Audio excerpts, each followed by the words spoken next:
My name is Tom. I am a cat.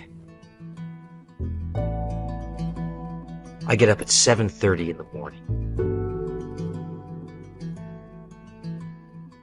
First thing, I take a shower.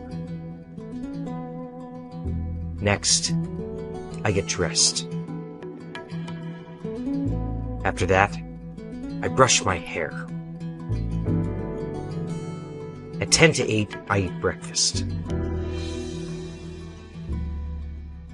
I leave the house at 8 o'clock. I drive to work.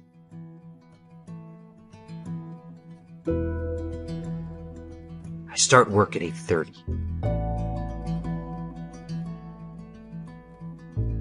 At noon, I have lunch. I go back to work at 1 o'clock. I finish work at 4 o'clock.